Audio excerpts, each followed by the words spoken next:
Selamat bertemu Bapak Ibu Saudara-saudari yang terkasih. Salam jumpa dalam kasih Yesus Kristus Tuhan kita.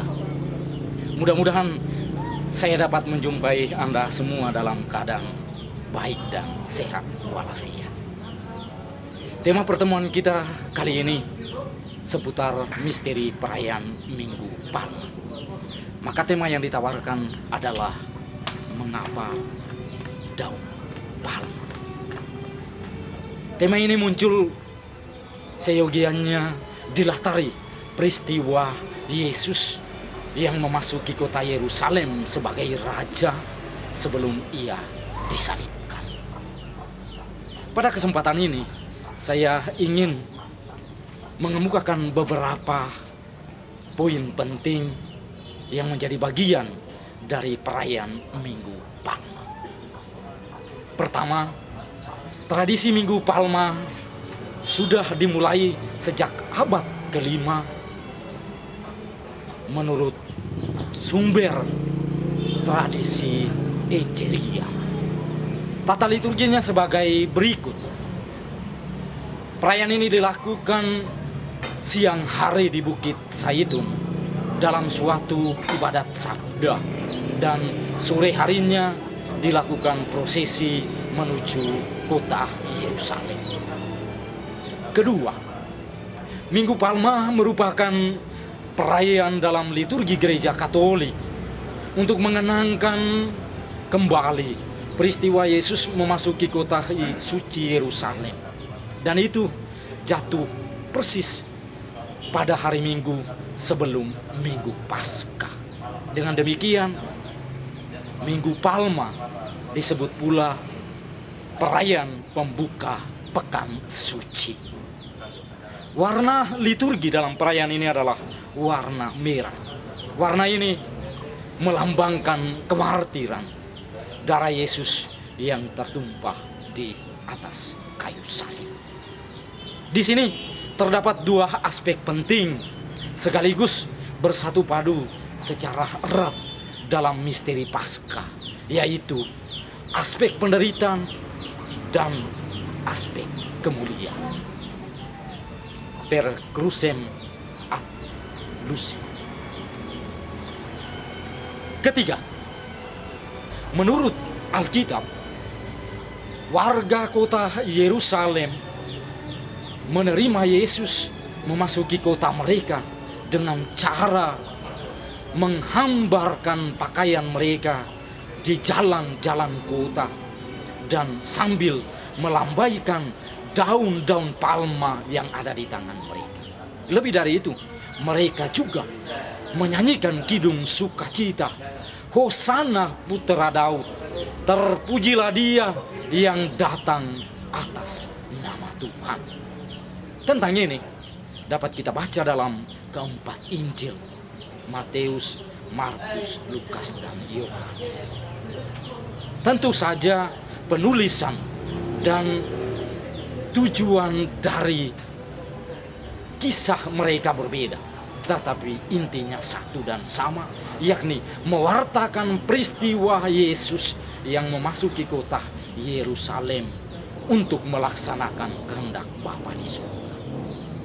Yang keempat, ketika gereja kembali menghadirkan perayaan ini, sesungguhnya gereja menyatakan keikutsertaan umat bersama Yesus dalam arak-arakan menuju Yerusalem, kota Allah yang selalu menjanjikan kedamaian. Inilah momentum yang tepat di mana gereja umat Allah mengenang sengsara Tuhan Yesus Kristus yang berujung pada penyaliban dalam peristiwa di Bukit Tengko. Sama saudara dan saudari sekalian yang terkasih, mengapa harus daun palem? Kita dapat menyimak beberapa arti penting berikut ini. Yang pertama, dalam kepercayaan asli, daun palem memiliki kekuatan tertentu sebagai tolak bala untuk mencegah rumah kebun, ternak dari gangguan iblis dan roh-roh jahat. Kedua, daun palem merupakan simbol kemenangan. Dan ketika ditambahkan itu pada perayaan agung, ia bermakna pujian serta kemuliaan. Ketiga, daun palem juga digunakan untuk menyatakan kemenangan martir atas kematian. Suatu ungkapan penghormatan kepada penebus yang mengalahkan maut. Lebih jelas dari ini saudara-saudari, daun palem dapat diasosiasikan dengan kejayaan Yesus memasuki kota suci Yerusalem. Selanjutnya, dalam tradisi peribadatan gereja, setelah umat melakukan prosesi daun palem, melambai-lambaikan daun palem, umat akan mendengarkan pembacaan kisah-kisah sengsara Yesus yang diambil dari Injil. Memang kisah-kisah ini akan dibacakan ulang dalam liturgi Jumat Agung, tetapi pemaknaannya berbeda. Pembacaan kisah sengsara dalam liturgi Minggu Palma dimaksudkan agar umat mengerti bahwa kemuliaan Yesus bukan hanya terletak pada kejayaannya memasuki gerbang Yerusalem, melainkan terletak pada peristiwa kematiannya di kayu salib. Sama saudara dan saudari yang terkasih, satu lagi yang penting di balik peristiwa historis Minggu Palma adalah bahwa Yesus pergi ke Yerusalem menunggangi seekor keledai muda. Bersorak-sorailah dengan nyaring, hai putri Sion. Bersorak-sorailah, hai putri Yerusalem. Lihatlah, rajamu datang kepadamu.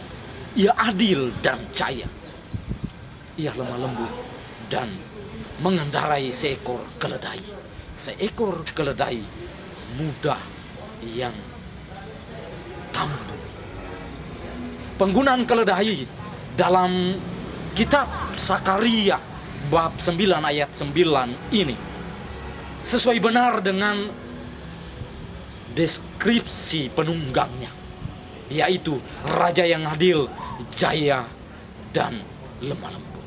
Alih-alih mengendarai seekor keledai, artinya mengendarai sikap rendah hati, lemah lembut, dan itu akan kita temukan pada diri Tuhan kita Yesus Kristus. Marilah kita memandang kepada Dia, Raja adil dan jaya, yang datang membawa kedamaian di atas bumi. Buah semangka berdaun sirih. Bila berkenan, kita pasti akan bertemu kembali. Kasih Tuhan menaungi.